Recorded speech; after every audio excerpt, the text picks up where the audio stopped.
diberikan kesehatan dan kemudahan dalam belajar. Amin. Amin, Bu. Oke, sebelum kita memulai pelajaran, ada baiknya kita berdoa terlebih dahulu. Ibu yang memimpin doanya, ya. Sebelum kita belajar, mari kita membaca doa. Doa dimulai. Doa selesai. Oke, untuk hari ini apakah ada yang tidak hadir anak-anak? Tidak, Bu. Hadir semua ya? Iya. Ya, selanjutnya pembelajaran hari ini Ibu akan membahas tentang bagian tumbuhan dan fungsinya. Sebelum memulai pembelajaran ini, Ibu akan membacakan tujuan pembelajaran kita hari ini, yaitu 1. Peserta didik A mampu mengidentifikasi bagian-bagian tumbuhan, akar, batang, daun, bunga, dan buah. B. Melalui pengamatan gambar, media nyata, dan diskusi kelompok. C. Dengan benar. D. Taksonomi Bloom C1 sampai C2. 2. Peserta didik A mampu mendeskripsikan fungsi setiap bagian tumbuhan. D. Setelah mendengarkan penjelasan guru. C. Dengan tepat dan menggunakan bahasa sederhana secara runtut. Atau D. Taksonomi Bloom C2. 3. Peserta didik A mampu menyajikan hasil pengamatan tentang bagian tumbuhan dan fungsinya. B. Melalui kegiatan diskusi dan presentasi kelompok. C. Secara percaya diri dan sesuai hasil pengamatan kelompok. Atau D. Taksonomi Bloom C3. 4. Peserta didik A mampu bekerja sama dan aktif dalam kegiatan kelompok. D. Saat melakukan pengamatan dan penyelesaian LKPD. C. Dengan menunjukkan sikap tanggung jawab dan partisipasi aktif selama pembelajaran. Oke, sebelum itu buka buku IPAS kalian terlebih dahulu. Buka halaman tentang bagian tumbuhan dan fungsi-fungsi bagian tumbuhan terlebih dahulu. Dibaca ya anak-anak, Ibu akan menunggu. Ya, Bu. Pahami terlebih dahulu.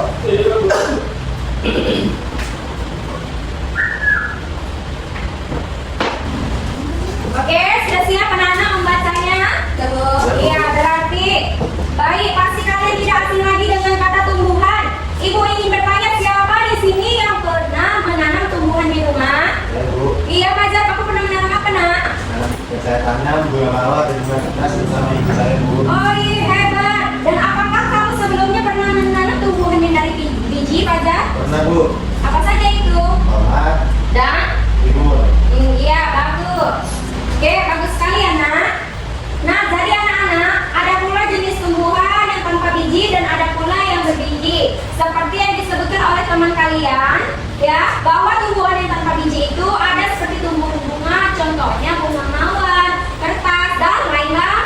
Iya, dan tumbuhan berbiji yang ditanam menggunakan biji, contohnya yaitu tomat, cabai, dan lain-lain sebagainya.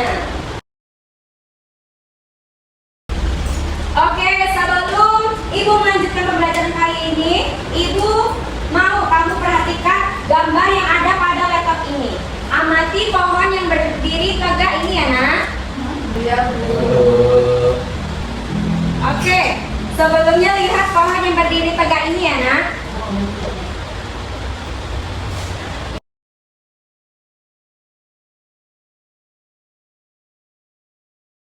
Oke, kamu sedang mengamati gambar pohon tersebut kan?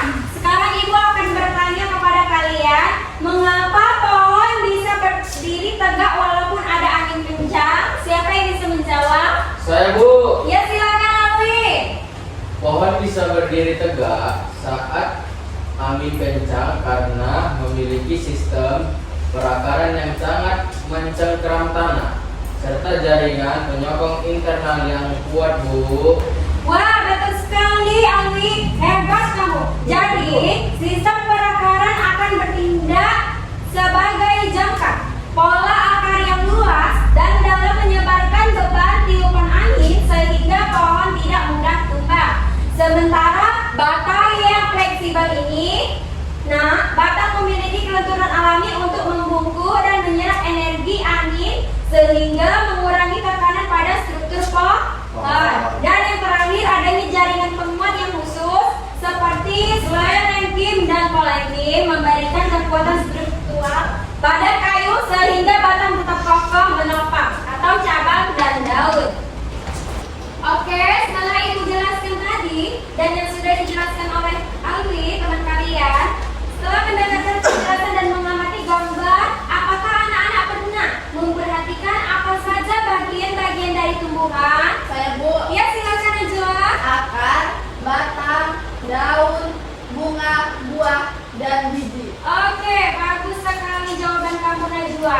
Jadi tumbuhan itu memiliki bagian-bagian ya, seperti akar, batang, daun, bunga, buah, dan biji. Yang pertama ada akar. Akar yaitu bagian tumbuhan yang umumnya terdapat pada bagian bawah tumbuhan ya, dan bentuk akar dibedakan menjadi dua, yaitu akar tunggang dan akar serabut ya, akar serabut. Yang dimana akar tunggang ini yaitu akar dari tumbuhan yang bijinya berkeping dua, sementara akar serabut yaitu bijinya berkeping satu. Dan yang kedua adalah batang.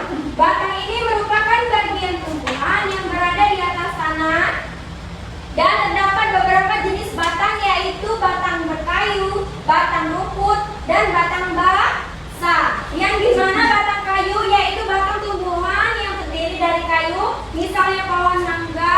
Batang rumput yaitu batang yang berruas-ruas dan berongga, misalnya batang padi dan rumput. Dan batang basah yaitu batang tumbuhan yang lunak dan berair, misalnya batang dari tanaman bayam. Dan yang ketiga tadi ada apa Najwa? Daun. Iya, daun. Daun yang ketiga ini adalah bagian tumbuhan yang tumbuh pada batang. Daun pada umumnya berwarna hijau. Daun adalah bagian tumbuhan yang memiliki peranan penting. Ya, jenis daun ada 4 jenis, yaitu bertulang menyirip, bentuknya seperti susunan sirip ikan, contohnya daun mangga. Ya, dan ada bertulang menjari. Apa itu bertulang menjari, Bu? Bentuknya seperti jari-jari tangan, contohnya daun pepaya. Dan ada bertulang melengkung, bentuknya berupa garis-garis melengkung, contohnya adalah daun genjer. Ya, dan yang terakhir adalah daun yang berbentuk bertulang sejajar. Ya, bertulang sejajar ini bentuknya berupa garis-garis sejajar, contohnya adalah daun padi. Dan yang keempat ada bunga. Bunga merupakan tempat terjadinya perkembangbiakan secara generatif pada tumbuhan. Ya, proses penyemburan bunga sempurna terdiri bagian-bagian seperti berikut, yaitu ada tangkai bunga, ya, ada kelompok bunga, dan ada mahkota bunga, benang sari, dan putik. Dan yang kelima ada buah. Buah merupakan cadangan makanan yang dihasilkan oleh sebuah tanaman yang dapat dinikmati oleh makhluk hidup yang lain. Buah merupakan hasil selanjutnya dari proses penyerbukan pada bunga. Ya, buah ini memiliki berbagai macam bentuk, warna, dan aroma yang berbeda-beda. Dan yang terakhir ada biji. Biji yaitu bakal biji yang telah matang dari tumbuhan berbunga. Dan masing-masing juga ada fungsinya, nak. Seperti akar, fungsinya untuk menyerap air dan sebagai penopang akar tanaman. Dan fungsi batang sebagai alat transportasi yang mengangkut air dan mineral dari akar menuju daun.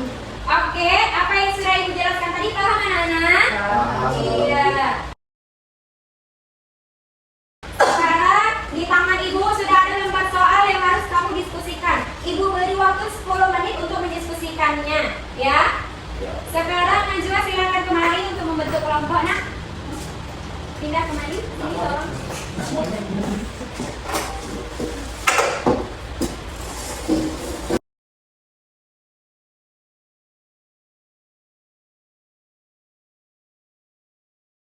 Oke, Ibu akan menjelaskan bagaimana cara pengerjaannya, ya.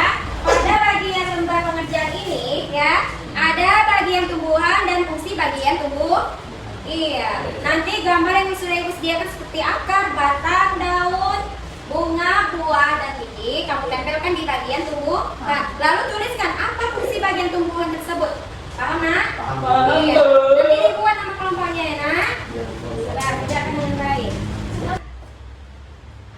Apa susah?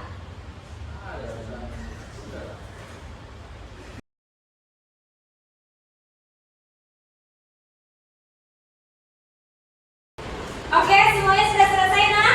Ya, Bu. Iya, selanjutnya Ibu mau kamu bertiga berdiri di depan untuk mempresentasikan hasil diskusi kamu, ya. Silakan maju, anak-anak. Yang pertama bagian luar akar. Fungsi akar untuk menyerap air. Yang kedua, fungsi batang untuk menopang tumbuhan. Alhamdulillah.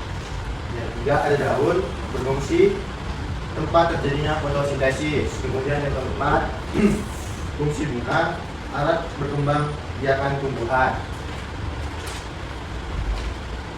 Fungsi untuk biji, fungsi untuk ditanam kembali untuk tanaman baru.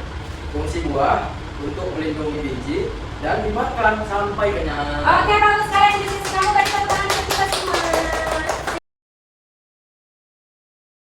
Oke, karena semuanya sudah menjawab dengan benar, apakah masih ada yang belum mengerti ya? Tidak, Bu. Ya, sudah mengerti semua. Baiklah, kalau semuanya sudah paham, sebelum Ibu memulai soal evaluasi untuk diskusi kita kali ini, adakah yang bisa menyimpulkan tentang materi hari ini? Saya, Bu. Ya, silakan aja. Kesimpulannya dari materi kita pada hari ini, setiap bagian tumbuhan seperti akar, batang, daun, bunga, buah, dan biji memiliki fungsi berbeda, namun saling bekerja sama untuk menunjang kehidupan tumbuhan. Akar menyerap air, batang mengangkut zat, daun membuat makanan, sedangkan bunga, buah, dan biji berfungsi untuk berkembang biakan. Kerusakan pada salah satu bagian akan mengganggu kelangsungan hidup tumbuhan secara keseluruhan, Bu. Oh, bagus ya, Nak. Ibu sangat bangga sama kamu dan kalian karena sudah mendengarkan materi Ibu dari awal sampai akhir. Beri tepuk tangan untuk kita semua. Oke, ini Ibu ada soal evaluasi yang harus kamu kerjakan. Ibu bagi lagi ya, Ibu beri waktu 5 menit. Sudah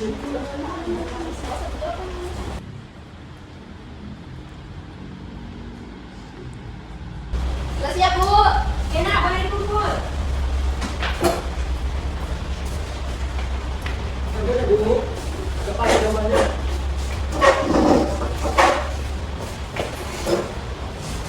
Oke, baik, semuanya sudah selesai. Baik, jadi Nak, mulailah dari sekarang untuk menanam pohon dan tanaman di sekitar rumah untuk menambah pasokan oksigen dan menjaga kesuburan tanah. Dan haruslah kita saling mendukung dan wajib menjaga kelestarian alam demi kehidupan yang harmoni. Iya. Baik anak-anak, tidak terasa waktu pembelajaran kita sudah habis. Maka dari itu materi kita cukupkan sampai di sini. Sebelum mengakhiri pelajaran hari ini, mari kita tutup dengan berdoa. Doa dipimpin oleh Ibu. Ya, doa dimulai. Doa